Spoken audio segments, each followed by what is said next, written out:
શું ગીરમાં કાયદા અને નિયમો માત્ર સામાન્ય જનતા માટે જ છે?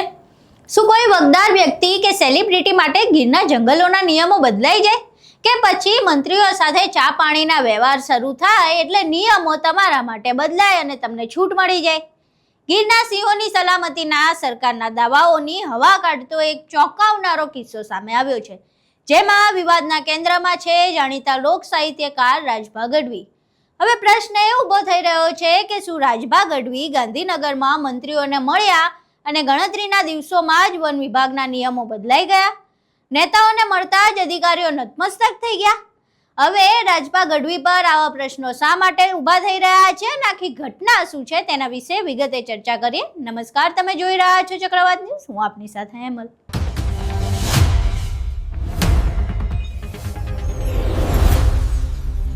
હવે આખી ઘટના વિશે વિગતે વાત કરીએ તો વાત જાણે એમ છે કે રાજભા ગઢવીએ અમરેલીના ધારી વિસ્તારમાં આવેલા ગીરમાં ઝૂંપડા બાંધવા અને પશુપાલન માટે વન વિભાગ પાસે મંજૂરી માંગી હતી અને આ મંજૂરી ગણતરીના દિવસોમાં મળી ગઈ. પરંતુ અહીં એક ટ્વિસ્ટ છે. ટ્વિસ્ટ એવું છે કે ગત 19મી તારીખે રાજભા ગઢવી ગાંધીનગરમાં વન અને પર્યાવરણ મંત્રી એવા અર્જુન મોઢવાડિયાની ઓફિસે પહોંચ્યા હતા. તેમની સાથે કીર્તિદાન ગઢવી અને રાજ્ય કક્ષાના મંત્રી ઈશ્વરસિંહ પટેલ પણ હતા. ઈશ્વરસિંહ પટેલે પોતે આ મુલાકાતના ફોટા સોશિયલ મીડિયા પર શેર પણ કર્યા છે. હવે પ્રશ્ન એ થાય છે કે શું વન વિભાગની આ ક્વિક મંજૂરી અને મંત્રીઓ સાથેની મુલાકાત માત્ર એક સંયોગ હતો કે પછી આ સેલિબ્રિટી પાવરની કોઈ કમાલ છે? આ સમગ્ર મામલે વન વિભાગની બેવડી નીતિનો અહીં પર્દાફાશ થાય છે. કારણ કે આજથી 3 વર્ષ પહેલા એટલે કે 2023માં રાજભા ગઢવીના જ પિતા ગોવિંદભાઈએ આ જ જમીન માટે અરજી કરી હતી. ત્યારે વન વિભાગે સજ્જડ કારણો આપીને ના પાડી દીધી હતી.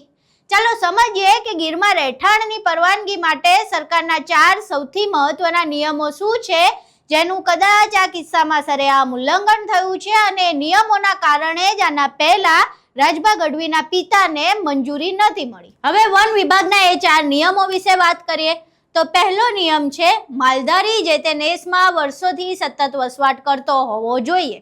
બીજો નિયમ છે તેનો મુખ્ય ધંધો માત્ર ને માત્ર પશુપાલનનો જ હોવો જોઈએ. ત્રીજો નિયમ છે રેવન્યુ વિસ્તારમાં એટલે કે જંગલની બહાર તેમના નામે ખેતીની જમીન, મકાન કે અન્ય કોઈ સ્થાવર મિલકત ન હોવી જોઈએ. ચોથો નિયમ છે વર્ષોથી રહેતા હોવાના પુરાવા રૂપે 1971 પહેલાના 10 વર્ષના સળંગ મસવાડી પાસ હોવા જરૂરી છે. હવે અહીં સીધી રીતે 3 નિયમોનો ઉલ્લંઘન થાય છે. પહેલો નિયમ છે કે માલધારી તે નેસમાં વર્ષોથી સતત વસવાટ કરતો હોવો જોઈએ, તો રાજભા ગઢવી ત્યાં સતત વસવાટ નથી કરતા.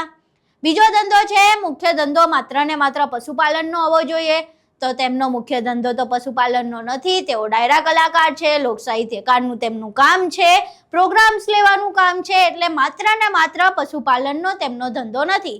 આ સિવાય રેવન્યુ વિસ્તારમાં એટલે કે જંગલની બહાર તેમના નામે ખેતીની જમીન, મકાન કે અન્ય કોઈ સ્થાવર મિલકત ન હોવી જોઈએ. તો રાજભા ગઢવીના પિતાના નામે અને ખુદ રાજભા ગઢવીના નામે પણ જંગલ વિસ્તારની બહાર મિલકતો છે.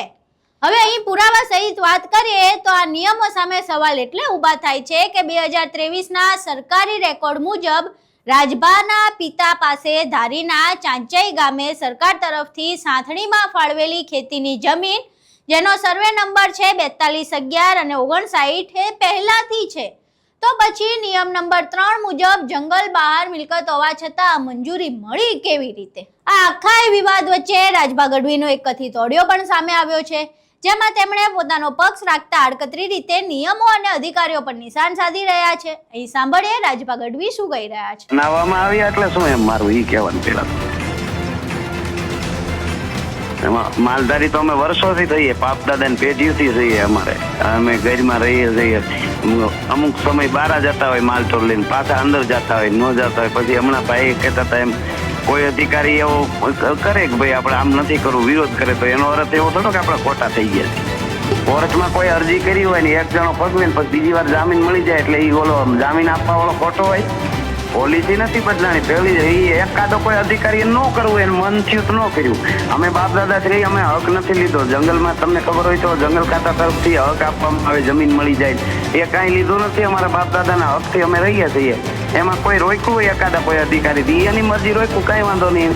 હવે એ તો મને કેમ ખબર પડે, વિરોધ કરે એને ખબર હોય ને, એ તો ભલે હવે દેવ એ જોઈ લ્યો બધું. અમારું બાપ દાદાનો હકનું બધું ન હોય તો વિરોધ કરવો એને કઈ અમારો, અથવા અમને જમીન મળી ગઈ હોય કે અમે કાંઈ લઈ લીધું હોય જંગલ ખાતા તરફથી, બાપુ જે તે વખતે કરવા ગયા હતા એટલે એને એની રીતે કરી હોય એને અરજી. મને કાંઈ હું પ્રોગ્રામમાં દોડે મેં કાંઈ ધ્યાન ન દીધું હોય, પછી આપણે એમ કે આપણું સાચું છે આપણે કરી લેશું આગળ જતા.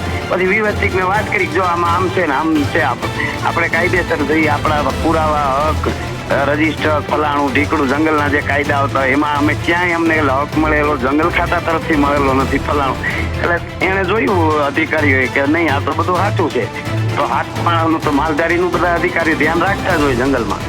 ધરાવેલી તો એવું છે બેન, એ તો આપણે લીધી હોય ને, એ તો ઘરમાં રહેતા હોય ને બહાર કાંઈ લેવાનું જ નહીં, એવો જ કાયદો ગુજરાતમાં છે નહીં કે બહાર એને કોઈ વસ્તુનું લે. એ ધરાવમાં જંગલ ખાતું આપે એ નથી આપી, ટૂંકમાં જંગલ ખાતું જે જમીન આપે ને એ નથી આપી.